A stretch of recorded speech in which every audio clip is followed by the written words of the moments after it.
వక్రతుండ మహాకాయ కోటి సూర్య సమప్రభా నిర్విఘ్నం కురు మే దేవా సర్వకార్యేషు సర్వదా.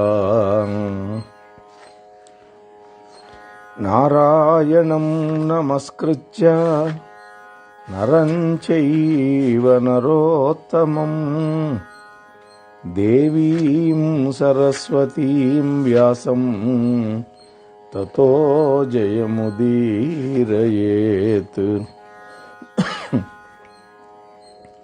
ఏ జన్మంబున ఏ సుమంబులను వీడు ఏదేవి నర్చించెనో, ఈ జన్మంబున రెండు ముక్కలవి అబ్బెన్ కాన.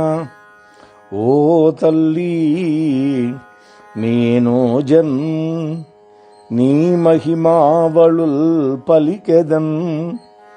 వ్యోమాపగాతుల్య వాక్శ్రీజాతము అనుగ్రహింపగదే. అనుగ్రహింపగదవే శ్రీరాజరాజేశ్వరి, శ్రీరాజరాజేశ్వరి.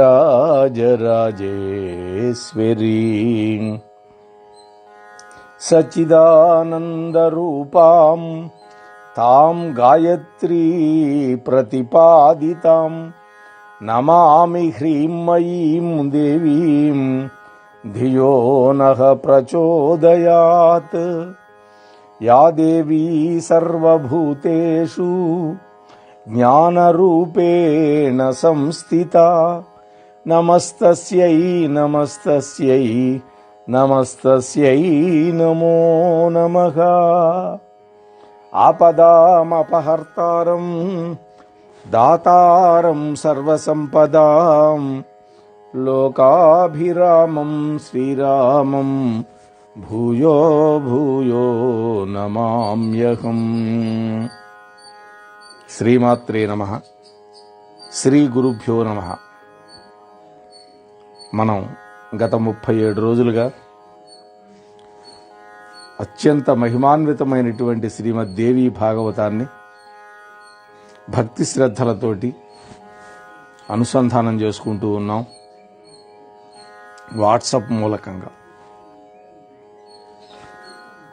అలాగే భక్తి శ్రద్ధలతోటి చక్కగా శ్రవణం చేస్తూ ఉన్నటువంటి తల్లులకు తండ్రులకు అందరికీ కూడా సాధువాదాలు చెల్లించుకుంటూ ఆ జగన్మాత కృప మన అందరిపైన పరిపూర్ణంగా ఉండాలి అని ప్రార్థన చేసుకుంటూ నవమ స్కంధంలో 38వ భాగంలోకి మనం ప్రవేశం చేస్తున్నాం.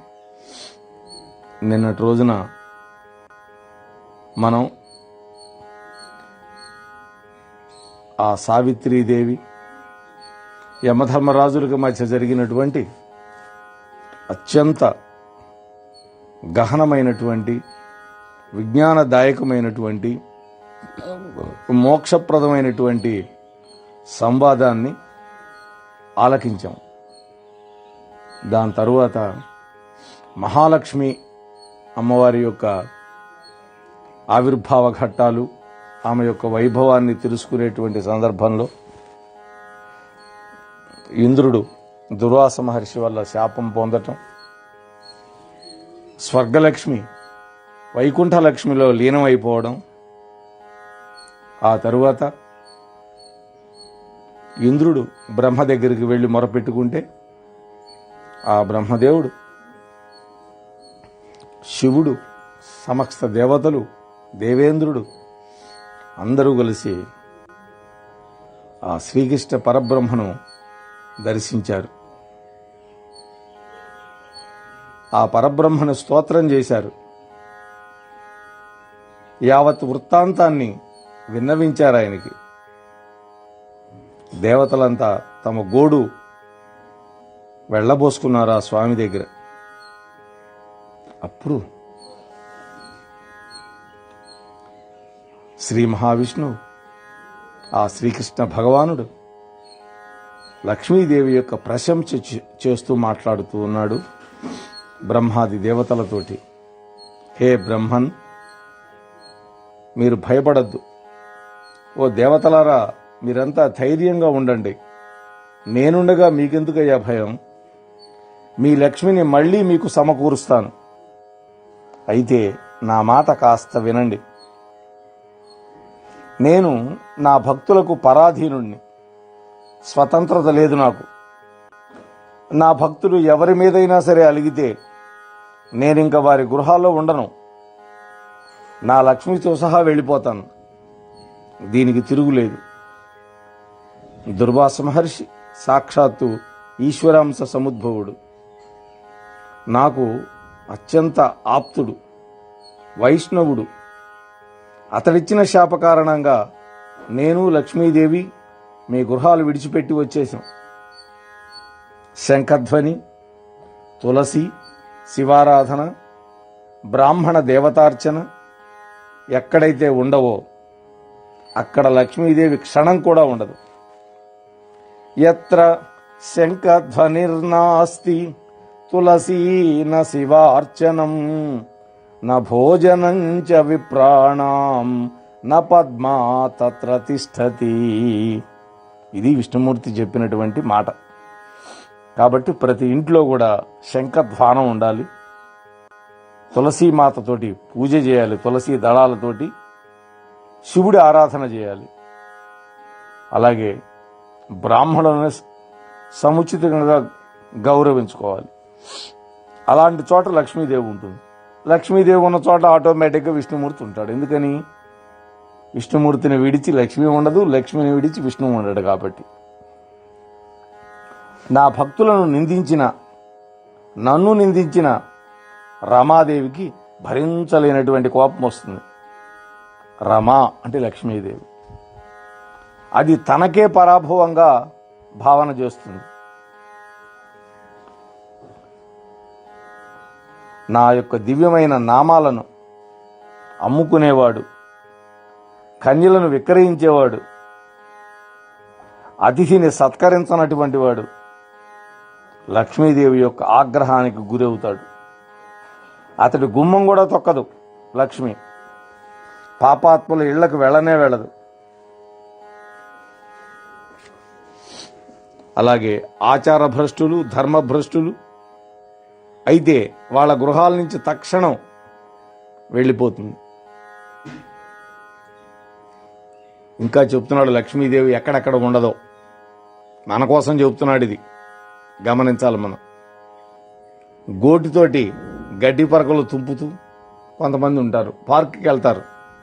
వాళ్ళకేం పని ఉండదు, పాట ఉండదు. అక్కడ కూర్చొని ఆ గడ్డి తుంపుతుంటారు.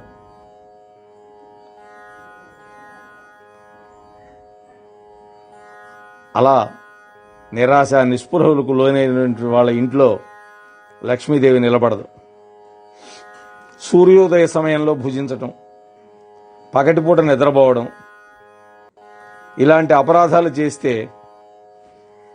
అక్కడ కూడా లక్ష్మీదేవి ఉండదు. అలాగే తడికాళ్లతో కానీ నగ్నంగా కానీ నిద్రపోయే వాళ్ళ ఇంటి నుంచి లక్ష్మీదేవి వెళ్ళిపోతుంది. అలాగే వాచాలుడి ఇంట్లో ఆమె కాలు కూడా మోపదు.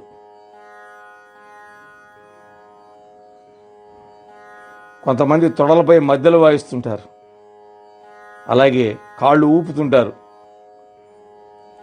అట్లాంటి వాళ్ళని చూస్తే లక్ష్మి కోపం వస్తుంది. హరిభక్తి, హరిసేవ, హరిగుణ కీర్తన ఎక్కడైతే ఉంటాయో తాను అక్కడ స్థిర నివాసం ఏర్పరచుకుంటుంది. కాబట్టి మనం ఏం చేయాలి? విష్ణువు పట్ల భక్తి ఉండాలి, లేదా భగవంతుడి పట్ల భక్తి. అలాగే భగవంతుడి యొక్క సేవ చేసుకోవటం,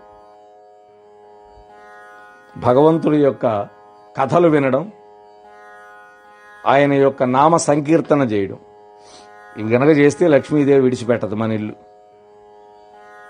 అలాగే శ్రీకృష్ణుడి గురించి ప్రశంసలు కానీ, కృష్ణ భక్తుల యొక్క ప్రశంసలు కానీ ఎక్కడైతే వినపడతాయో అక్కడ స్థిరంగా ఉంటుంది లక్ష్మీదేవి.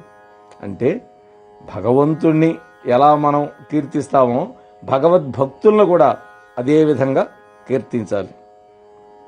ఎందుకని భగవద్భక్తులంటే భగవంతుడికి అంత ఇష్టం. ఒక్కొక్కసారి తనని బాధ పెట్టినా సహిస్తాడు, కానీ తన నమ్ముకున్న భక్తుడికి కనుక బాధ కలిగిస్తే క్షమించడు. ప్రహ్లాదుడి విషయంలో అంతే జరిగింది. విష్ణువుని ఎంతో ద్వేషించాడు హిరణ్యకశిపుడు, అయినా వాడి జోలికి వెళ్ళాల. కానీ వాడి కొడుకు ప్రహ్లాదుడు 5 ఏళ్లవాడు, వాడిని నానా హింసలకు గురి చేశాడు. అప్పుడు భగవంతుడు కోపం వచ్చి వాడిని సంహరించాడు. అలాగే శివలింగార్చన, శివ గుణగానం, దుర్గాదేవి అర్చన, దుర్గాదేవి స్తుతి జరిగేటటువంటి చోట్లలో, అలాగే ఆలయాల్లో స్థిర నివాసం ఏర్పరచుకుంటుంది లక్ష్మీదేవి.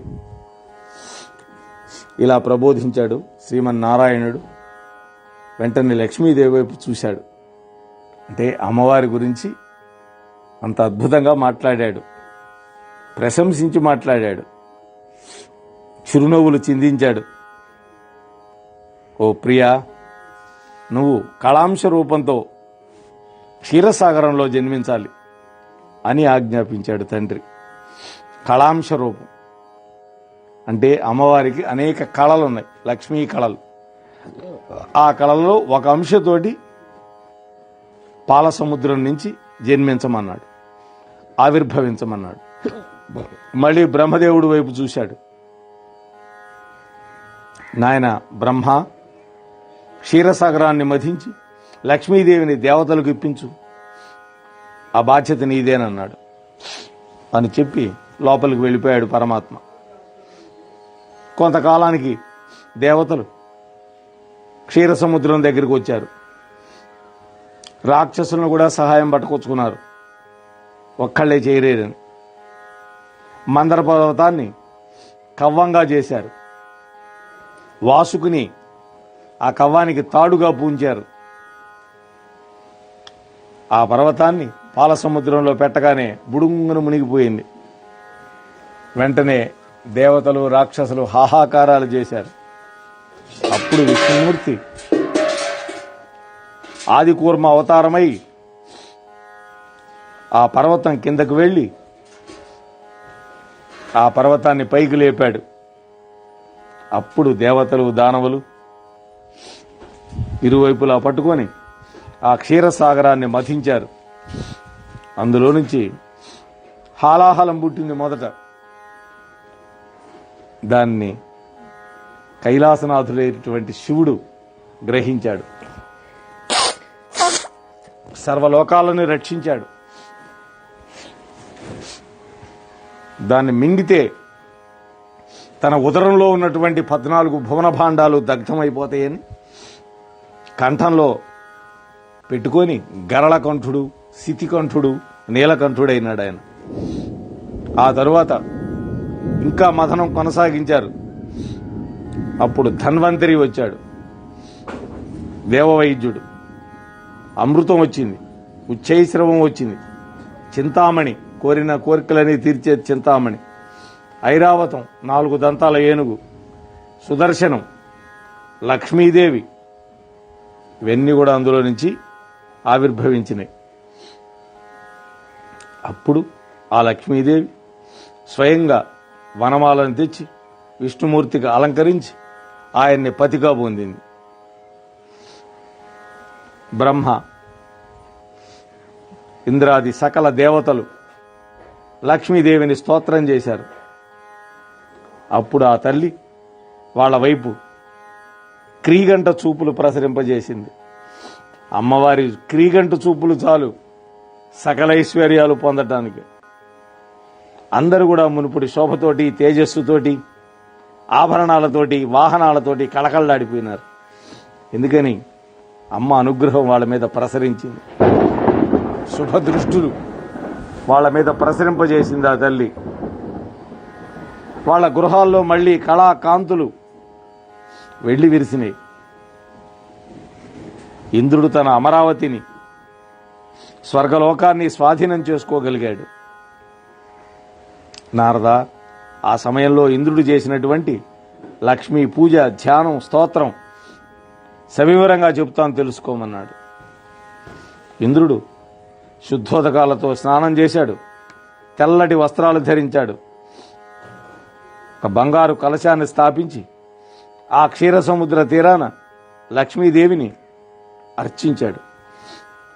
ముందుగా గణేశుణ్ణి, సూర్యుణ్ణి, అగ్నిదేవుణ్ణి, విష్ణువుని, శివపార్వతులను ఆవాహన చేశాడు. పుష్పగంధాదులతోటి పూజించాడు. అలాగే పరమైశ్వర్య స్వరూపిణి అయినటువంటి ఆ మహాలక్ష్మీదేవిని ఆవాహనం చేశాడు.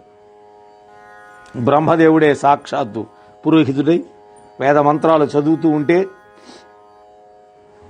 వినయంతో, భక్తి ప్రపుత్తులతోటి ఇంద్రుడు అర్చన చేశాడు. పారిజాత పుష్పం తెచ్చాడు, దాని మీద చందనం చల్లాడు. ధ్యానం చేసి ఆ పుష్పాన్ని మహాలక్ష్మీదేవి యొక్క పాదపద్మాలకు సమర్పించాడు. అప్పుడు సామవేదోక్తమైనటువంటి ధ్యానం చేశాడు.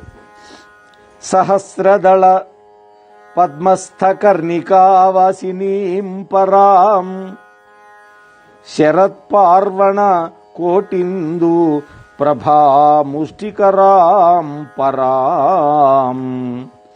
ఓ తల్లి, 1000 రేకుల తామర పువ్వు దుద్దు మీద కూర్చునే తల్లివి నువ్వు. కోటి శరత్పూర్ణిమల లాంటి చంద్రబింబాల కాంతిని అపహరించే పరాదేవతను ధ్యానిస్తున్నాను. తేజస్సుతో ప్రజ్వరిల్లుతూ, చూపులను హాయి గొలుపుతూ, పుటం పెట్టినటువంటి బంగారం రంగులో ఉన్నటువంటి లక్ష్మీదేవిని ఉపాసన చేస్తూ ఉన్నాను. పీతాంబరాన్ని ధరించి, రత్నభూషణాలు అలంకరించుకొని, చిరునవ్వులు చిందిస్తూ, ప్రసన్నమైన వదనంతో ప్రత్యక్షమైనటువంటి సుస్థిర యవ్వనవతిని, శ్రీహరి యొక్క ధర్మపత్నిని స్తోత్రం చేస్తూ ఉన్నాను. శుభంకరి అయి సర్వ సంపదలను ఇచ్చే మహాలక్ష్మీదేవిని సేవిస్తూ ఉన్నాను. ఇలా భక్తితోటి స్తుతించి షోడశోపచారాలు మంత్రపూర్వకంగా చేశాడు ఇంద్రుడు. అప్పుడు విశ్వకర్మ ప్రత్యేకంగా నిర్మాణం చేసి దివ్యమైన సింహాసనం తెచ్చి సమర్పించాడు.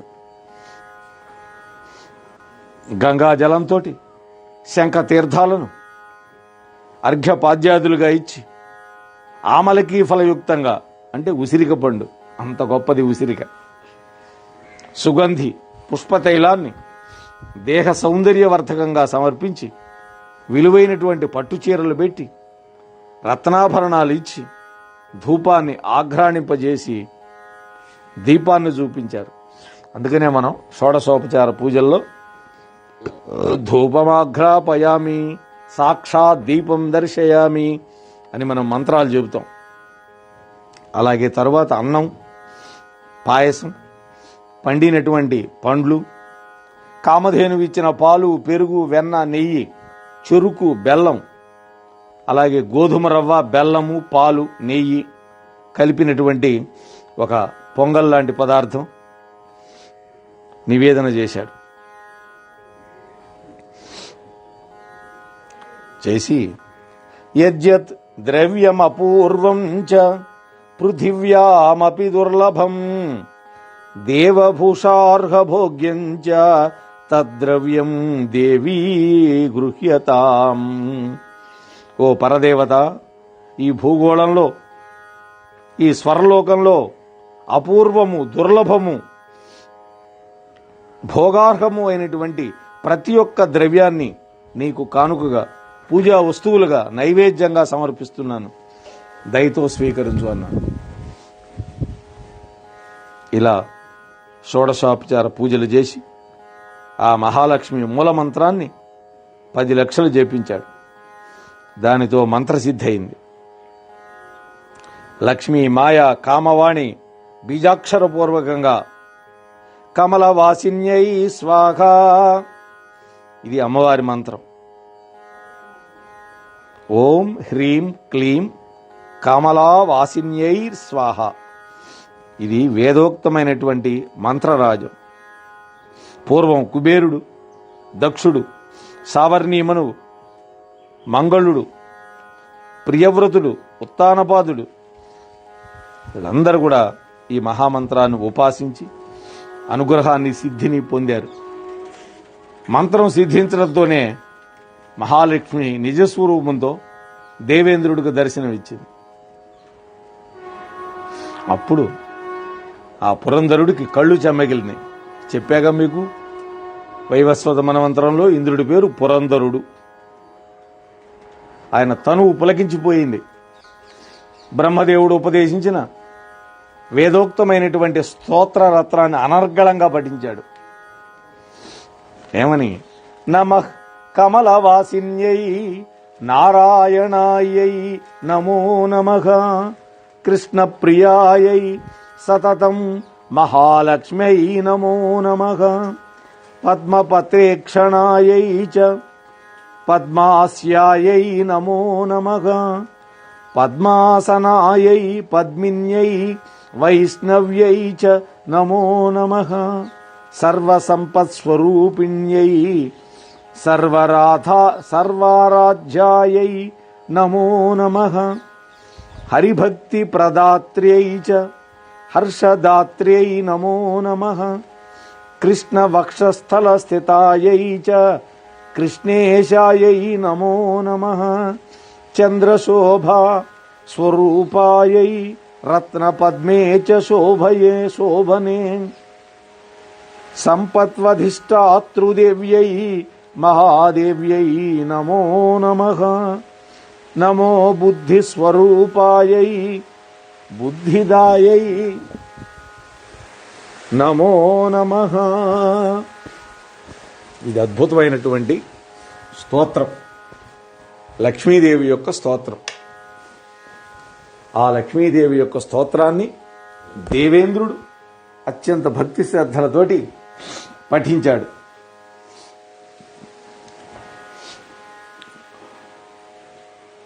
దీని యొక్క అర్థం మనం ఒక్కసారి వివరణ చేసుకొని ముందుకు వెళదాం. కమలవాసినికి, నారాయణికి, కృష్ణప్రియకు, మహాలక్ష్మికి నమస్కారం. పద్మపత్రాల లాంటి కళ్ళు కలిగినటువంటి, పద్మాన్నే ఆసనంగా చేసుకున్నటువంటి ఆ పద్మినికి వందనం. వైష్ణవికి, సర్వసంపత్ స్వరూపిణికి, సర్వ ఆరాధ్యకు నమస్కారాలు. హరిభక్తి ప్రసాదించేటటువంటి హర్షదాత్రికి, కృష్ణ వక్షస్థల స్థితి అయినటువంటి కృష్ణప్రియకు నమస్కారాలు. అందమైన రత్న పద్మంలో చంద్రశోభ స్వరూపంగా ఉన్నటువంటి సంపత్ అధిష్టాన దేవతకు, మహాదేవికి ప్రణతులు. బుద్ధి స్వరూపకు, బుద్ధిదాయినికి శిరస్సు వంచి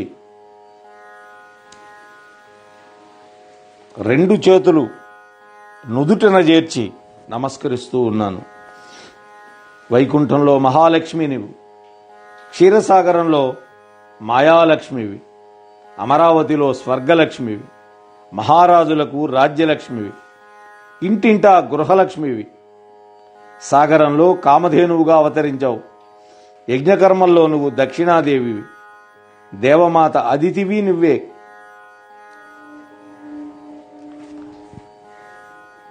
దేవతలకు హవిస్సును దానం చేసే సమయంలో నువ్వు స్వాహాదేవివి.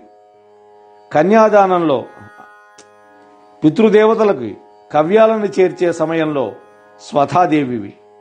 నువ్వు విష్ణురూపివి, సర్వధారా వసుంధరవు, శుద్ధ సత్వస్వరూపివి, క్రోధ హింస వివర్జితవి, వరములిచ్చేదానివి, శారదవు, పరమార్థప్రదవి, హరిదాస్య ప్రదాయినివి, పరాదేవతవు. నువ్వు లేకపోతే జగత్తు నిస్సారము, భస్మప్రాయము అయిపోతుంది. విశ్వమంతా కూడా జీవన్మృతమవుతుంది.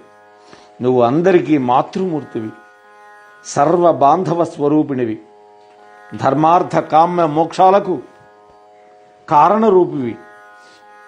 శిశువులుగా ఉన్నంత వరకే కన్నతల్లులు పాలిచ్చి బిడ్డలను సంరక్షిస్తారు. కానీ నువ్వు మాత్రం అందరికీ అన్ని వేళలా అన్ని రూపాలలో కన్న తల్లివై సాగుతూ ఉంటావు తల్లి. యథా మాతా స్తనాంధానాం శిశూనాం శైశవే సదా తథా త్వాం సర్వదా మాతా సర్వేషాం సర్వరూపతగా. ఎంత అద్భుతంగా చెప్పాడు స్తోత్రంలో. సాధారణంగా అంతే కదా, చిన్నపిల్లలుగా ఉన్నప్పుడు పాలిచ్చి పెంచుతారు. కానీ నువ్వు మాత్రం అన్ని వేళలా అన్ని రూపాలలో కన్న తల్లివై సాగుతావు అని స్తోత్రం చేశాడు. తల్లి లేని శిశువుల్ని కాపాడడానికి మానవులో దేవతలో ఉన్నారు. కానీ నువ్వు లేని వాడిని కాపాడేందుకు ఇంకెవ్వరూ లేరు. నువ్వు నిరంతరం సుప్రసన్నవి. నా పట్ల కూడా రవ్వంత ప్రసన్నురాలవై అనుగ్రహించు తల్లి. నా రాజ్యాన్ని శత్రువులు ఆక్రమించుకున్నారు, చేజారిపోయింది. ఓ సనాతని, దాన్ని మళ్లీ నాకు ఇప్పించు. నువ్వు నీ అనుగ్రహము నా వెంట లేనంత వరకు నేను బంధుహీనుణ్ణి, భిక్షుకు మాత్రుణ్ణి, దరిద్రుణ్ణి. ధర్మాన్ని జ్ఞానాన్ని నాకు ఉపదేశించు తల్లి. నా ప్రతాపాన్ని, నా ప్రభావాన్ని, రాజ్యాధికారాన్ని, పరాక్రమాన్ని, ఐశ్వర్యాన్ని, జయాన్ని మళ్లీ నాకు అందించు. దేవేంద్రుడు ఆర్తితోటి అభ్యర్థన చేశాడు.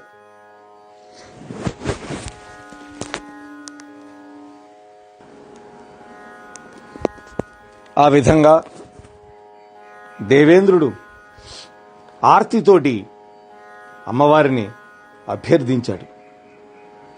అప్పుడు ఆ మహాలక్ష్మి పరమ స్వరూపిణి, దయాస్వరూపిణి కదా, అందువల్ల ప్రసన్నురాలయ్యింది. దేవతలందరికీ వాళ్ళ కోరుకున్నటువంటి అన్ని ఇచ్చేసింది. కేశవుడికి పుష్పమాలిక బహుకరించింది. దేవతలంతా సంతోషించి తమ తమ లోకాలకు వెళ్ళిపోయారు. మహాలక్ష్మీదేవి శ్రీహరి యొక్క సన్నిధికి చేరుకుంది. అలాగే బ్రహ్మ, ఈశ్వరుడు, ఇంద్రాది దేవతలను మనసారా ఆశీర్వదించి వాళ్ళు కూడా సంతృప్తి పడి తమ తమ లోకాలకు వెళ్ళిపోయాడు. నారదా, పుణ్యప్రదమైనటువంటి ఈ లక్ష్మి యొక్క స్తవాన్ని 3 సంధ్యలలో పఠించేటటువంటి వాళ్ళు కుబేరులవుతారు, రాజరాజేశ్వరులవుతారు. లక్ష్మీదేవి వారి ఇళ్లలో స్థిరంగా నివసిస్తుంది అని చెప్పగానే సూత మహర్షి అంటున్నాడు, ఓ శౌనకాది మహామునులారా, మహాలక్ష్మి ఉపాఖ్యానంతో నారదుడు ఆనందపరవశుడయ్యాడయ్యా. ఆయన శరీరం పులకరించిపోయింది, కళ్లల్లో ఆనంద బాష్పాలు జాలువారినాయి. నారాయణ మహర్షిని వేణోళ్లా కొడియాడాడు. ఓ నారాయణ మహర్షి, హవిర్దాన సమయంలో స్వాహాదేవి, పితృదాన కర్మల్లో స్వధాదేవి, తక్కిన క్రతువుల్లో దక్షిణాదేవి వినిపిస్తుంటారు కదా, వాళ్ళ యొక్క చరిత్ర ఇంతవరకు నేను విని ఉండలేదు. మీ యొక్క ముఖత వినాలని ఉంది. దయచేసి ఆ 3 యొక్క దివ్య చరిత్రలను నాకు వినిపించండి అని అడిగాడు. అప్పుడు నారాయణ మహర్షి ఉద్యుక్తుడవుతూ ఉన్నాడు. నారదా, సృష్టి యొక్క ఆరంభంలో స్వాహాదేవి వృత్తాంతం చెప్తున్నాడు. ముందుగా సృష్టి యొక్క ఆరంభంలో దేవతలు ఆహారం కోసం అలమటించి బ్రహ్మదేవుణ్ణి శరణు వేడుకున్నారు. బ్రాహ్మణ క్షత్రియులు యజ్ఞాలలో సమర్పించే హవిస్సులు వాళ్ళకి అందటంలా. ఎందుకని? రాక్షసులు బలవంతరంగా లాగేసుకుంటున్నారు. దేవతలకు ఆహారం అదే హవిస్తే మనలాగా అన్నం తినరు వాళ్ళు. మనం భూలోకంలో యజ్ఞయాగాదులు చేసి అందులో సమర్పించేటటువంటి హవిస్సులు అగ్నిదేవుడు వాళ్ళకిస్తాడు. అగ్ని మూలకంగా దేవతలు చెందవలసినవి రాక్షసులు లాక్కుంటున్నారు. మోహనవాణి తెలుగు పోడ్కాస్ట్ ఛానల్ ని లైక్, షేర్, సబ్స్క్రైబ్ చేయండి. ప్రక్కనున్న గంటను మ్రోగించండి.